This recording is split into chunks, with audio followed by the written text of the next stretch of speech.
নমস্কাৰ, মই ডক্টৰ সঞ্জয় শৰ্মা। মোৰ ল'ৰা উৎকৰ্ষ শৰ্মা হলিক্ৰছ পাব্লিক স্কুলৰ নাৰ্চাৰীত মই এডমিশ্যন যোৱা বছৰ দিছিলোঁ। প্ৰথমতে ভাবিছিলোঁ যে স্কুলটো কেনেকুৱা হ'ব, কি পৰিৱেশত বা কেনেকুৱা পঢ়া শুনা হয়। ছাবচিকুৱেণ্টলি মই যেতিয়া গম পালোঁ বা নিজে জড়িত হ'লোঁ, গৈ নিজে দেখিলোঁ বা উপলব্ধি কৰিলোঁ যে হলিক্ৰছ পাব্লিক স্কুল যে এটা স্কুলেই নহয়, ই এটা পৰিয়াল। ইয়াত মেনেজমেণ্টৰ যিগৰাকী ব্যক্তি ইয়াত চাই আছে, মোহিনী পদ্দাৰ, তেখেত বহুত ইন'ভেটিভ আইডিয়া থকা এজনী ছোৱালী। ফেকাল্টিবিলাকৰ যিটো একাডেমিক অৰিয়েণ্টেশ্যন প্ৰগ্ৰাম পতাৰ যিখিনি দক্ষতা, কৰ্মদক্ষতা বহুত আছে।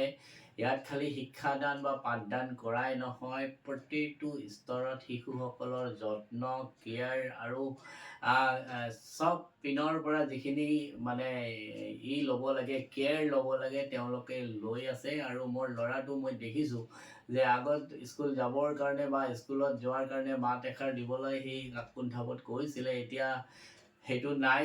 মানে ফুল্লি কপ আপ হৈছে হলিক্ৰছ পাব্লিক স্কুলৰ কাৰণে। মই সকলোকে অনুৰোধ জনাইছোঁ যে আপোনালোকৰ যদি কোনোবা ল'ৰা ছোৱালী যদি নামভৰ্তি কৰিব লগা আছে অহা নতুন বৰ্ষত, নিশ্চয়কৈ হলিক্ৰছ পাব্লিক স্কুলত নামভৰ্তি কৰাওক যে, আৰু নিশ্চিত থাকক ইয়াত অকল পাঠদানে নহয়, এজন সুনাগৰিক কৰাৰ যিখিনি কৰ্ম আমাৰ মেনেজমেণ্ট বা আমাৰ যিখিনি শিক্ষক শিক্ষয়িত্ৰী জড়িত হৈ আছে তেওঁলোকে কৰি আছে।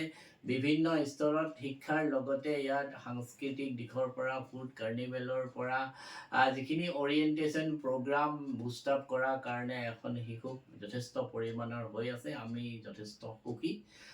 আশা কৰিছোঁ হলিক্ৰছ পাব্লিক স্কুল আগুৱাই আৰু যাব অনাগত দিনত, আৰু এটা ভাল নাম কৰিব গোটেই অসমতে।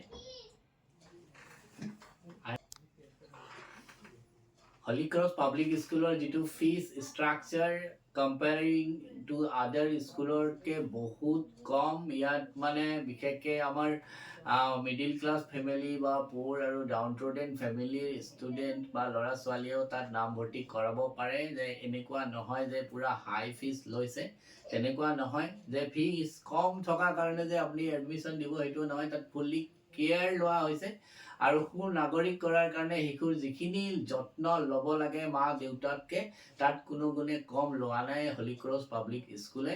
এইটো মই ডাঠি ক'ব পাৰোঁ যে আপোনাৰ ল'ৰা ছোৱালীক অনাগত দিনত যদি এডমিশ্যন দিব বিচাৰে, এখন ভাল প্ৰতিষ্ঠান, শিক্ষা প্ৰতিষ্ঠান হলিক্ৰছ পাব্লিক স্কুলত নামভৰ্তি কৰাব।